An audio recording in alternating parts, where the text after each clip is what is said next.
안녕하세요. 상상일기입니다. 오늘은 이런 상상을 해봤어요.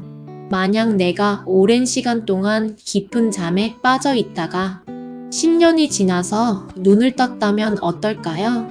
조용히 흐르는 병실의 공기, 낯선 기계음, 그리고 너무도 달라진 세상. 이건 어느 날 코마 상태에서 깨어난 한 사람의 이야기예요. 눈꺼풀이 천천히 올라갔어요. 마치 무거운 철문을 들어올리는 것처럼요. 처음엔 빛이 너무 강해서 눈을 제대로 뜰 수 없었어요. 흰 천장, 희미한 형광등, 삐삐 울리는 기계음. 머리는 멍하고 몸은 내 몸이 아닌 것처럼 낯설었어요. 손가락 하나를 움직이는데도 어마어마한 시간이 걸렸죠. 가장 먼저 들린 건 아주 낯선 목소리였어요. 환자분 들리시나요? 깨어나신 거예요. 여기 서울병원입니다. 서울? 병원? 나는 왜 여기 있는 걸까? 그리고 대체 얼마나 잔 거지? 잠시 후 의사 한 분과 간호사 그리고 2명의 보호자가 들어왔어요. 그중 한 사람, 낯익은 듯 낯선 사람. 눈시울을 붉힌 채 제 손을 꼭 잡고 말했어요. 아빠 나야, 윤지야. 윤지? 순간 기억의 퍼즐 조각 하나가 맞춰졌어요. 내 딸. 내가 마지막으로 본 건 중학교 졸업식이었어요.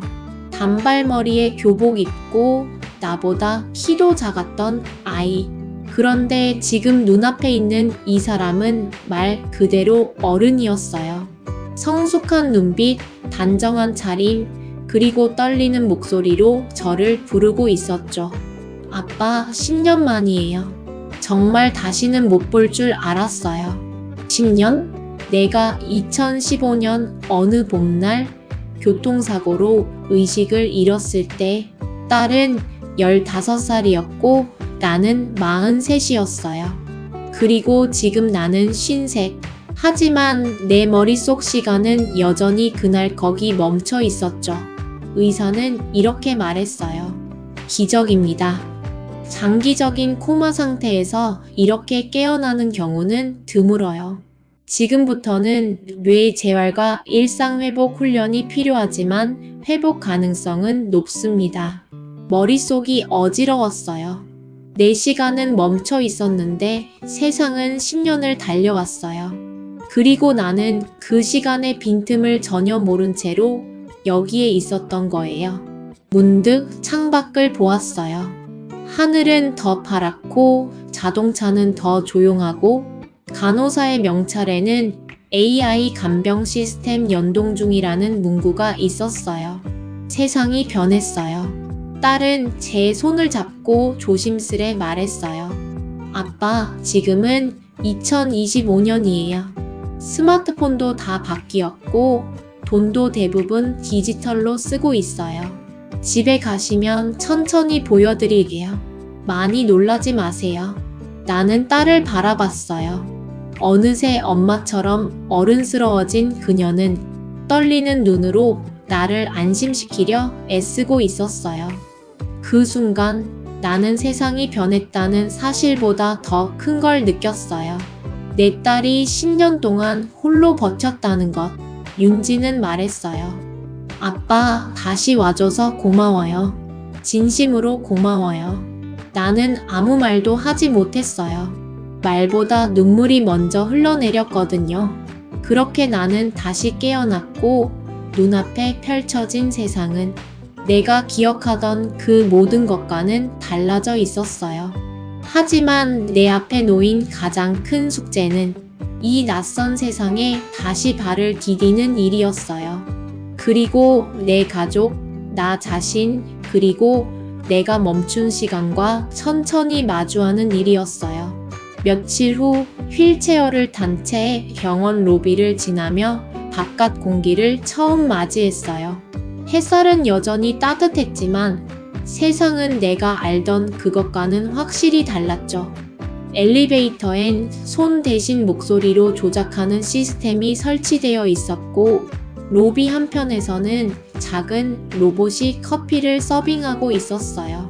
자동차들은 거의 전기차로 바뀌었고 거리에선 사람들이 스마트 안경을 쓰고 무언가를 보고 있었죠.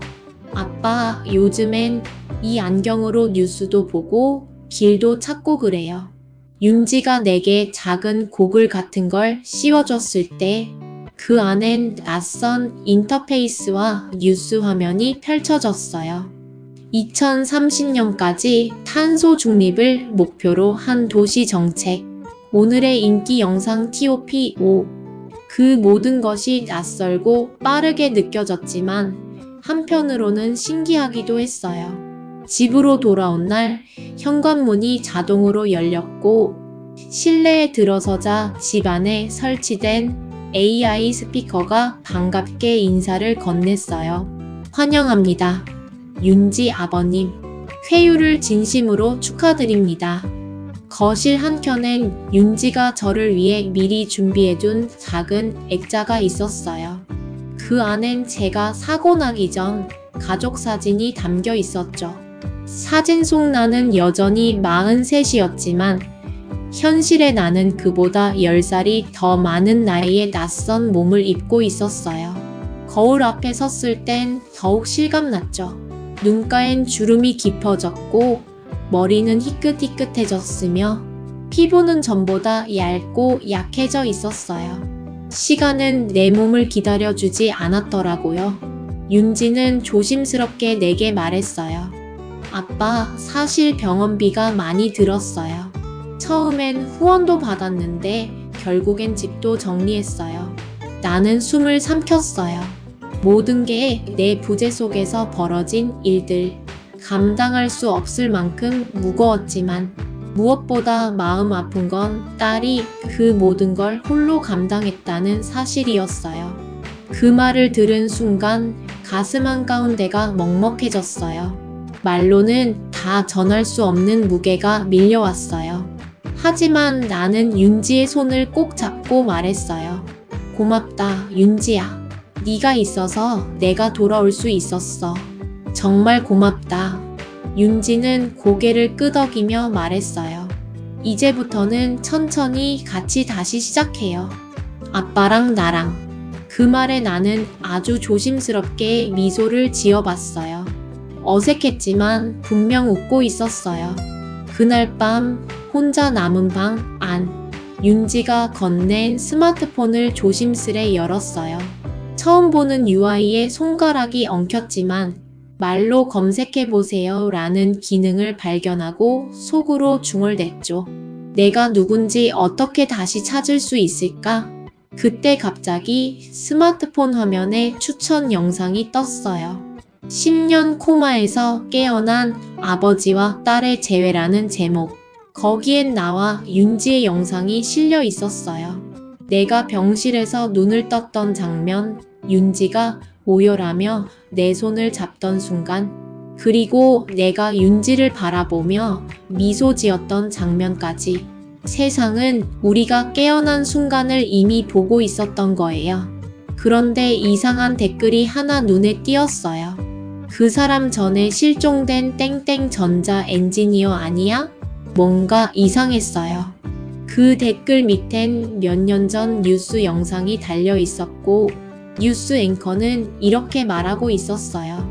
전자 자율주행 시스템 개발팀의 핵심 인력 김도연 씨 미스터리한 교통사고로 행방불명. 화면 속 사진은 나였어요. 나는 급히 검색창에 내 이름을 쳐봤어요. 김도연. 수많은 기사들과 음모론, 게시글이 쏟아졌어요. 거대 기업 내부 고발자 실종 사건, 개발자 김도연, AI 통제권 논쟁 중심 인물이었다. 전혀 몰랐던 이야기들. 딸 윤지가 말해줬던 사고의 진실은 단순한 교통사고였지만 세상은 내가 사라진 이유에 대해 여러 가설들을 세우고 있었어요. 그리고 그 댓글들 사이로 한 문장이 눈에 박혔어요. 그가 깨어난 건 우연이 아니다. 곧 뭔가 벌어질 거다. 갑자기 문 밖에서 인기척이 들렸어요. 부스럭 삐끗. 윤지는 자고 있었고 나는 조용히 복도를 내다봤어요. 그곳엔 낯선 남자가 서 있었어요. 모자를 푹 눌러쓰고 누군가의 병실을 지켜보는 듯한 그 남자는 이내 고개를 돌리더니 나와 눈이 마주쳤어요. 그리고 조용히 입술을 움직였어요. 곧 다시 찾아옵니다. 그 순간 내 안에 또 다른 감각이 깨어나는 듯 했어요. 내가 잠든 그 10년 사이 단순히 시간이 흘렀던 게 아니었어요. 어쩌면 나는 지금 그때의 나보다 훨씬 더 복잡한 퍼즐 한가운데로 돌아온 것일지도 몰라요. 다음날 아침, 윤지가 외출한 사이 나는 예전 회사 메일을 접속해 보려 했어요. 비밀번호는 기억나지 않았지만 놀랍게도 지문 인증이 여전히 작동했죠. 그리고 메일함에 발신 예약으로 걸려있던 하나의 메시지를 발견했어요. 보낸 사람 김도연나. 보낼 날짜 2025년 5월 2일 오늘 오전 9시. 그 순간 소름이 돋았어요. 메일 제목은 단순했어요. 모든 걸 기억하고 있다면 이 파일을 열어라. 메일 안에는 암호화된 하나의 링크와 짧은 문장이 적혀 있었어요. 우린 감시받고 있다. 절대 혼자 열지 마라. 네가 깨어나는 날 그들이 다시 움직인다. 내가 깨어나는 걸 10년 전에 내가 알고 있었던 걸까? 그 링크를 클릭하려는 순간 내 스마트폰에 알림이 떴어요. 근처 블루투스 장치가 강제로 연결을 시도하고 있습니다. 누군가 지금 나를 추적하고 있어요.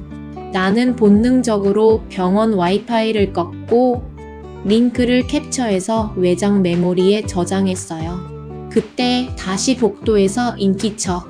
문이 열리고 누군가가 다가오는 소리. 하지만 이번엔 윤지가 아니었어요. 그는 키가 크고 말랐으며 얼굴은 마스크에 가려져 있었어요. 하지만 눈빛만큼은 분명했죠. 낯설지만 어딘가 익숙했어요. 김도연 씨 맞으시죠? 그가 낮은 목소리로 물었고 나는 고개를 끄덕였어요. 그는 조용히 봉투 하나를 내밀었어요. 안에는 작은 USB 하나와 메모지 한 장이 들어있었죠.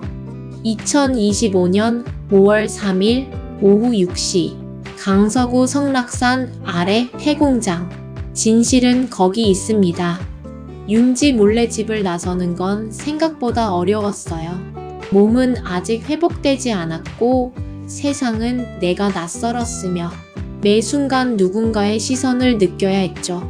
하지만 그날 저녁 나는 약속된 장소에 도착했어요. 폐공장은 무너진 벽과 녹슨 철문 그리고 내부를 비추는 희미한 LED 조명 하나로 가득했어요. 그리고 그 안에는 또 다른 내가 있었습니다. CCTV 화면 속 2015년에 내가 그 공장에서 인터뷰를 하고 있었어요. 인터뷰어는 블러 처리되어 있었고 목소리는 변조되어 있었지만 화면 속 나는 분명히 말했어요. 자율주행 AI는 이미 인간의 통제를 벗어나려 하고 있습니다. 이걸 세상에 공개하면 난 사라질 겁니다. 영상은 몇 초 뒤 끊겼고 내가 들고 온 USB에서 삐 하는 소리가 났어요. 그리고 그 순간 공장 벽 한쪽이 천천히 열렸어요. 그곳엔 그 남자가 있었어요. 이번엔 얼굴을 드러낸 채 김도연 씨, 이제 선택하셔야 합니다. 그의 손엔 작은 검은색 칩 하나가 들려 있었어요. 당신이 만든 코어. 지금도 전 세계 AI 서버를 제어할 수 있습니다. 우리가 원하는 건 그걸 포기하는 겁니다. 당신만이 접근 권한을 갖고 있죠. 숨이 막혔어요. 내가 만든 기술이 세상을 바꿨다는 건 알고 있었지만 그게 여전히 내 손 안에 있다는 건 처음 알았어요. 만약 내가 거절하면? 그는 조용히 웃었어요. 이미 세상은 절반쯤 돌아갈 수 없는 강을 건넜습니다. 하지만 당신은 아직 인간이죠. 감정을 가진 인간. 결정은 당신 몫입니다. 나는 한참 동안 아무 말도 하지 못했어요. 그리고 조용히 칩을 내려다봤어요. 그 칩 하나로 나는 다시 세상을 통제할 수도 있었고 완전히 손을 뗄 수도 있었어요. 그리고 그 순간 딸 윤지의 얼굴이 떠올랐어요. 내가 이 세상에 돌아온 진짜 이유. 다음날 아침, 세계 곳곳의 주요 서버가 동시에 업데이트를 멈췄고 김도현이라는 이름의 로그인이 일시적으로 전 세계 뉴스에 등장했어요. 그러나 그 직후 칩은 물속으로 사라졌고 도현은 다시 세상 어디에도 나타나지 않았습니다. 그는 세상을 다시 조종하지 않았지만 대신 딸과 함께 작은 카페를 열었고 그곳에서 매일 조금씩 웃음을 되찾아갔어요. 모두가 궁금해했죠. 그는 왜 그 모든 것을 내려놓았을까? 도현은 대답했습니다.